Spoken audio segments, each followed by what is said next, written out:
Thanks for joining us, everyone, this fine Saturday afternoon for a panel discussion on the future of education. So I'll just give a brief introduction on these folks, and then I'll hand it over to Michele to run the show. But first we have Jeri Ellsworth.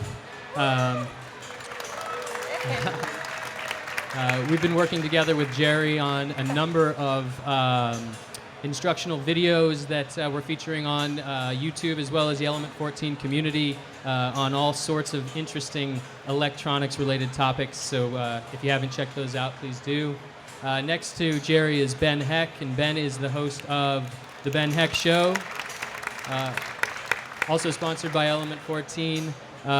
So you all are familiar with Ben. And then finally, Mitch Altman, who we've had the honor to partner with on the Great Global Hackerspace Challenge, which is a collaborative global competition aimed at producing something electronic related that would serve a positive function in education, relating very directly to the conversation that we're about to have. So thank you very much for that, Mitch, and for being a part of the panel. Thanks to all of you. And so, as I mentioned, Michele Dawson, an educational technology professional that has worked all over California, is gonna run the discussion. So I will turn it over to her without any further ado. Thanks, everyone, and check out the Element 14 booth if you get a chance. Thanks. Hi, how's everybody doing? Are you having a good time? Welcome to Maker's Faire. This is what a classroom should look like. Interactive, authentic learning. It's awesome. My name is Michele Dawson, and I am Program Manager for Instructional Technology for Napa and Solano County Office of Ed. And I run all their professional development and help integrate technology into the classroom. So it's real exciting to have such unique and exciting panelists with us. We're going to have each one of them do a brief introduction, starting with Jeri.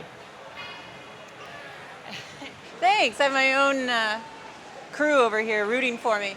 So my background is I'm a high school dropout, so this is kind of interesting, speaking about the future of education. For me, school didn't work out very well, although I've been a lifelong learner.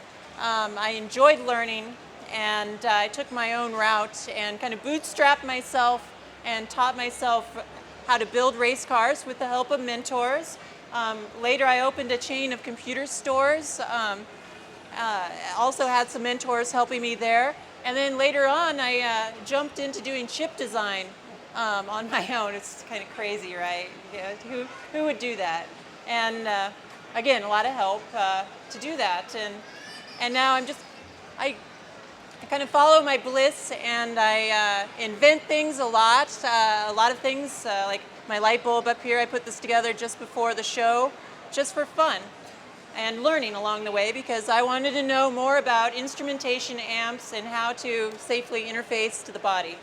So that's a brief rundown of what I'm about. My name is Ben Heckendorn. I'm a former graphic artist. For some reason, kind of like you, I somehow segued that into electronics. I originally was just into making mods for myself. But then several years ago, I wrote a book, and since then I've been doing it full-time, mods, prototypes for companies, and then now I have the Ben Heck Show. And yeah, similar to Jeri, I'm all self-taught in the electronics, so there's a long string of burnt, scorched machines behind me. But that's a string of discovery. So yeah, that's basically what I do, and so now I have my Ben Heck Show, and I'm into prototyping. Mitch? Well, I've actually been really good at school, traditional school, all my life, but that's really despite having only like 2 or 3 really good teachers. And I should say it's actually because I've had 2 or 3 really good teachers and a whole bunch of really awful ones, which inspired me to become an educator. And I taught at a college level for many years, but really my passion is to teach people by doing. And that's what I've been doing by going around the world, helping hackerspaces get going, and starting a hackerspace in San Francisco, Noisebridge, and doing workshops and doing what I've been doing here up till today, and what I'll be doing until the Maker Faire ends, which is teaching as many people as possible how to make things with electronics, including these little badges. So yeah, we all need to learn what we love. Thank you so much. I just wanted to let you guys know what the state of education is with regards to technology. We are moving very fast, trying to get our classrooms to the 21st century. With that, there's many challenges. But right now we have our students coming in as digital natives, and our teachers are the digital immigrants. So the teachers are learning a lot about technology from their students. With that said, our classrooms are now being equipped at least in Napa, we have some very intriguing models. We have project-based learning with technology and multimedia. We have classrooms in New Tech High School and American Canyon High School that are all equipped with one-to-one computing. We have interactive whiteboards, electric learning response systems. So we're really state-of-the-art in many places where I work in Napa. With that said, there's still many challenges that face educational technology. And some of those are in regards to access, bridging the digital divide, and also having an infrastructure to support the kind of technology we want to use with students. We also have some legal issues, things around child protective services, internet protection, and blocking websites. We call it the LockNet monster. We lock the net from our students because we don't want to have them interacting with other people who we don't know. So we have to fight that challenge and see how we can do that safely for our students so that they can get the 21st century skills we need them to have to compete in the global economy. So those are creativity, collaboration, critical thinking, and technology is one of the many tools that teachers have to bring that alive. With that said, I'd like to turn to our panelists right now and ask what they think their own experience have been with technology and what they think are some of the challenges that face technology in schools. We'll start with Jeri and move down. So when I went to school, I think the situation was very much the same with computers. For my computer class, it was one of the gymnastic teachers that was teaching computers. And many of us knew more about computers than she did. And I think that might be the way it's always going to be, because kids tend to be a lot more passionate about learning new technology. So, I mean, we did what we could. And I don't know, in school, it seemed like the teachers that really were ahead of the curve were like shop teachers. They were really cutting edge technology and evangelists, whereas maybe some of the teachers that were teaching digital things weren't. I don't know. So you're saying hands-on, teachers who provided hands-on learning opportunities were very, very successful with kids. I think so, we're seeing a diminish of that in school. When I go look at my high school, I don't think they have a metal shop or a wood shop anymore, which is tragic. And we even learned computers in metal shop because we had a CNC mill there. Ooh, I'm jealous. So, yeah, it really saddens me. I'm not sure if that's answering the question you were. It does. Ben, what do you think? Well, I was just thinking, you were talking about computers in schools, right? And there's something to think about.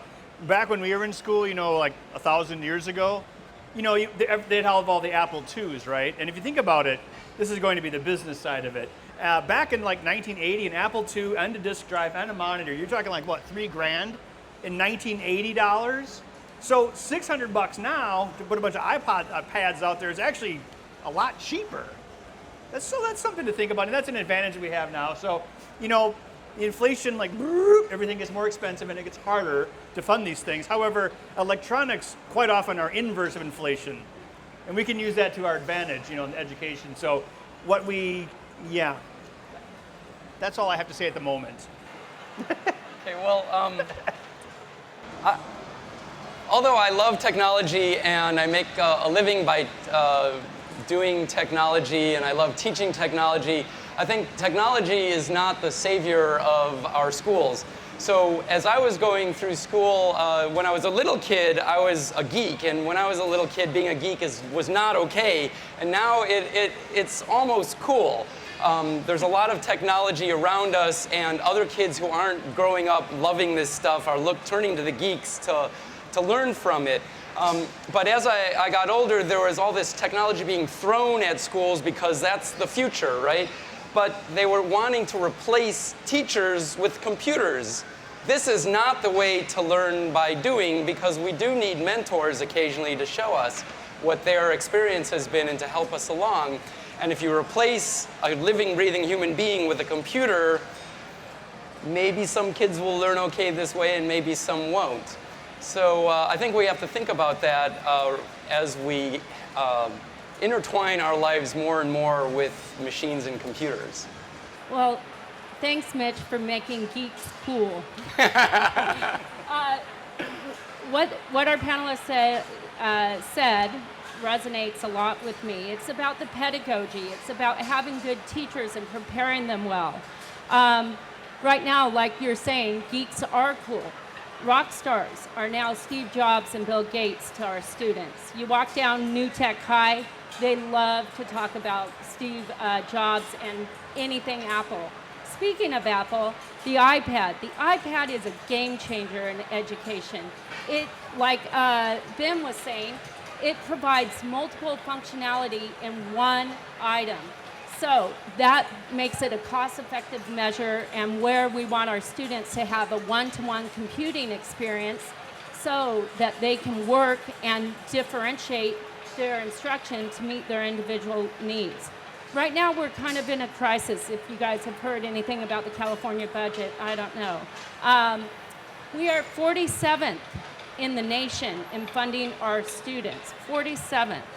So there's a lot of pressures around economics and technology in the schools.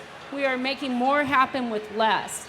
So from my point of view, it's very hard to move forward into the 21st century without having a commitment to having 21st century classrooms.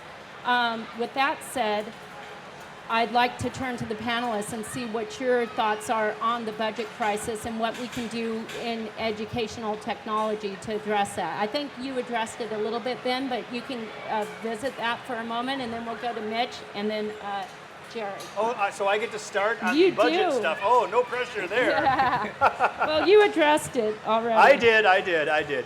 Well, you know, if you run out of money, you can't do anything. So doing more with less, like as you mentioned, you can't replace the teachers. However, you know, perhaps you can, oh gosh, how do I put this? You can spread it out more with the technology, because the technology is somewhat cheap, and you know, that iPad, you know, that'll last several years if it's taken care of. It's also an interactive textbook. So, I mean, each textbook is $150. So times that by 6 for your high school students. Don't ask me to do the math. But, you know, I guess we're fortunate now that the technology is, historically speaking, fairly cheap, actually. So, you know, if we were having this sort of, you know, 30 years ago, if we were trying to put, like, a computer in the hands of every child, you know, you'd really be bankrupt. So, yeah, I'm not really much into budgets, but I just think, you know, electronics being somewhat cheap can help in that. So I really can't expound on that very well. Sorry. Well, the crisis that our education system has in our country is immense. It's not something that I don't think can be solved just by having every kid have a computer. You know, we've gotten to a point where all of our school system for all of grade school is about standardized testing and not about actually learning anything that's useful for living one's life. It's not about learning anything that you enjoy. It's not about anything except these standardized tests, which aren't even correlated with anything except standardized test scores. So, you know, certainly if kids are interested in technology, they should have the opportunity to learn about technology. And without any money, that can't happen. But without teachers, it can't happen either. Knowledgeable teachers. Knowledgeable teachers who care and are passionate about teaching, and not people who are burned out but keep teaching because they want their pension. And it's not about, I have a friend who's a teacher he just retired actually, but he was in the San Francisco school system, and he was threatened with being fired if he kept doing things that didn't directly go to standardized test scores. This is not a way to educate people. And I have another friend who's an educator in New York City, and at a school that he used to be with, he said, well, I have this friend who does workshops. Do you think kids would be into it? And the headmaster said, hell yeah, let's do it. And 3/4 of the students opted to do it, and it was an incredible week. Oops. It was an incredible week of me interacting with kids, and we all had a fantastic time. At the new school, which is for gifted kids, the educator said, well, how do we grade this? Which is another way of saying no. So, the problems we face are really big, and if we can find ways of solving it with or without technology, I'm all for it. But it's not that technology is the thing that's going to save us. So we have to put a lot of thought and effort into this and come up with some creative ways of helping our system get back on track to educating kids, because that is our future. And I heard you say there needs to be authentic assessment measures, and we're looking at what is authentic assessment. How do you show mastery of knowledge? Is it done by a test, or is it done by an authentic product in front of an audience that will authentically grade it? So that's very, very nicely put, Mitch. How about you, Terry? I agree with Mitch. We need to start teaching kids how to learn on their own and learn quickly. Because in the real world, when you get out and get your first job after you've done all this school, you don't know what you need to know. It's finding that old codger that's worked at the company for 20 years to take you under their wing and like, hey, come here, stupid kid.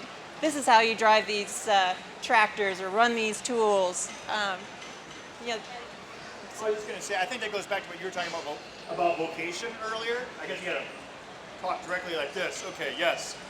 You talked about the standardized testing, and that's pretty much all that is. Maybe if we got back more into actually teaching things that are useful in the workforce, because so often, school just becomes like an advertisement for, college. But why not teach these kids things they could go out and get a job? I mean, in our country, we did that forever, You go to school, graduate, and then you'd go to GM or whatever. And I know we don't have as much of that in our country now, but there are still those jobs out there. There are still vocational jobs, like the CNC operators. They're going away. They're retiring, and nothing's replacing them. So those can be good jobs. So if we get the vocational education with the kids, get that back and say, okay, now you can, if maybe college isn't for them, they could look into that. It's about critical thinking, and I don't think there's a lot of that being taught, or at least when I went through school, they didn't teach us how to be great critical thinkers and to discover things on our own. If it wasn't in the book, then... Right. It's very imperative that we prepare our students to compete in the global marketplace. That is the number one imperative. And technology happens to be one of the large tools. So an investment in our future is going to allow the United States to compete. And we're lagging behind right now as third world countries come into second world countries like China and India. We really have to make our students competitive in the workforce. So thank you guys. The other thing I just heard was a lot of authentic learning opportunities. Kids need to have hands-on learning opportunities in order to get these creative and critical thinking skills that are mandated by the workforce these days, and to collaborate. Opening up the internet, the Web 2.0 tools is imperative for the success of our students. So I'd like to move on with Mitch and ask you about what insights have you gained into the educational shortfallings? And what do you think they need for the future? And how do you think Hackerspace will play a role in that future? Well, what I would love is for hackerspaces to be the places where people have an option to come and learn what they really love to learn, and stuff that they can find a place where they can continue to learn how to learn. Because when I look back at the 2 or 3 teachers that were really good for me, that's really what I can narrow down what made them good is they taught all of us, they inspired all of us to learn on our own. They taught us how to learn. And hackerspaces are a fantastic place for this. That's what they're all about. People come together, teach what they know. People go there to learn what others know, and everyone's sharing what they know and love. So if part of, there's another organization, the Space Federation, and as they put it, when people think of in 20 years, when they think of education, they want people to think of hackerspaces. They want people to think of all these other community groups where people can come and learn what they're truly interested in. Could I make a point on that? I'm sure you guys run into this too. It's really hard to learn something you're not interested in or is not interesting for you.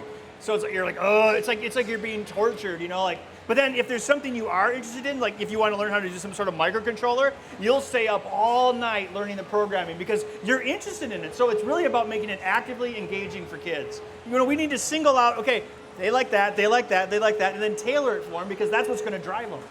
And with that said, the role of the teacher now becomes that of the facilitator of knowledge, not the holder of knowledge.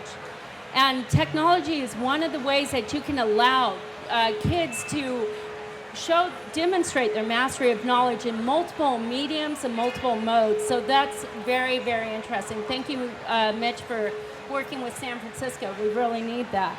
And turning to Ben,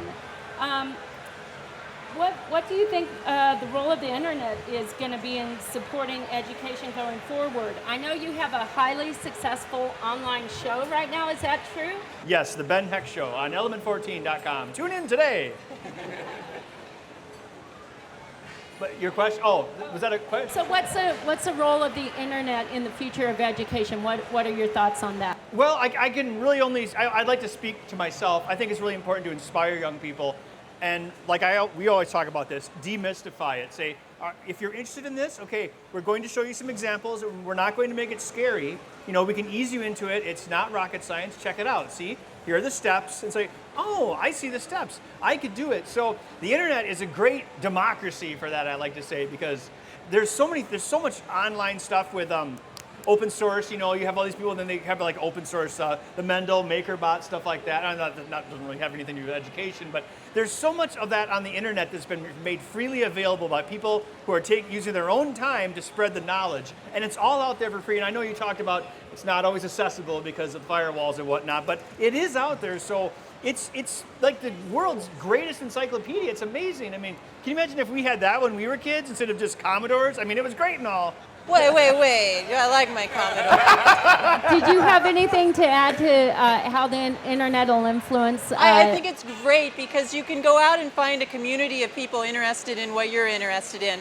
For me, coming from a podunk little town in Oregon with no one interested in electronics except for a couple like old gray hair ham radio operators, having the internet and being able to go out there and find out I'm not as weird as I think I am. Well, maybe I am, but at least there's people that can appreciate it. It's really a moving force in democracy. It really brings democracy for all, and it helps bridge a digital divide. So that's an imperative thing for our students who are in lower socioeconomic standing, because it provides a level playing field for them to go out and actually achieve.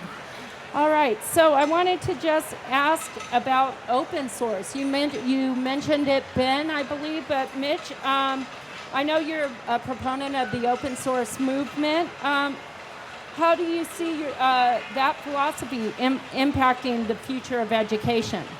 Well, it impacts everything. The way things have been traditionally is, I invent something and I patent it.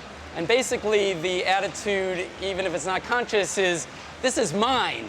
It's mine. You can't have it. Stay away from it. If you come near it, I'm going to sue you. And that's gotten enough people enough money, so it's continued to this day. But the newer way of thinking of it, of things that I really have found a great benefit personally, is open source, where I say, check this out. I come across this and I think it's really cool. What do you think? I've done this, this, and this. What do you think? And then other people around the world then go, wow, did you think of this, this, and this? And then I can learn from that, and if I'm higher profile, I can then share that with the world, and then everybody benefits from it. And then at Hackerspaces, this is what's been going on for the last several years, and as a result, so many people have learned so much that would not have been possible otherwise. And if this continues, I have no idea where it goes, but it's very exciting to me. And it would save education millions of dollars. Much more. Yes, Microsoft, our licensing. Ooh. So yeah, thank you very much. Anybody else have any input on open source? Well, I would just say yes. I mean, people have donated their time to make these resources on the internet, and bam, it's already done, it's free. Yes, you'd save a lot of money. It's like virtual mentoring, really. I mean, people that get onto these forums and help the new people along and get them going down this path of this different projects. It's just like, you know, the great mentors we had in school that helped us out. You're a couple teachers, Mitch, and my shop teacher. Again, that hands-on experience that you have, which we see going on here everywhere at Makers Faire. I just wanted to thank all our panelists for coming today. Your input and insights were very valuable. I appreciate them. Let's give them a round of applause. With that said, I want to leave you guys with just one more comment. What is your hope for the future of education and technology? A brief one-sentence or two-sentence remark. Mitch. Oh, wow. I don't know what I can say that's profound, but you know, I would love to see a world where everyone can truly explore what it is they love to do. And if everyone could make a living doing what they love to do, then what could be better? That would mean we'd have a world full of many more people living fulfilling lives. And if we had a world where people could be encouraged to explore who they are and do what they love, then our education system would be tops. Expounding from that point, I grew up in a small town, like you mentioned. Like, think if it was 100 years ago. What I do for a living, you know, assuming they would have had, you know, graphic artists 100 years ago, you know, like Mary's cow powder advertisements in newspapers. But you would never really get out of your small town, you know. You're stuck there, you know. You can do what you can and do it in that element, but that is the limit of your scope, typically. However, the internet, again, it's just opened up the world to everyone. Anything in the world is no further away than your computer. And that is a great resource, and I don't think we've even started to scratch the surface of its potential. So the internet for the future, yeah. I guess you guys covered it so well, but I think I'd encourage everyone to go out and become a mentor. I mean, I try to help out as much as I can. I've found that putting my videos on YouTube has been a great way to mentor that's takes less of my time than when I actually went to schools and mentored kids hands-on. So do what you can, and even though it may feel foolish at times, just do it anyway, because it'll eventually turn around and it'll be very rewarding. Absolutely. Great. And you know, it's time that we knock down the four walls of the classroom. That's what I hear. The world is now the classroom. We have that capability because of technology. So I appreciate your insights. Also, the engagement factor. Students will learn when they can be engaged in their learning. Have teachers as facilitators of knowledge, not as the givers of knowledge, the holders of knowledge. So again, we need to have authentic learning opportunities for students to succeed. Thank you so much for coming. Thank you.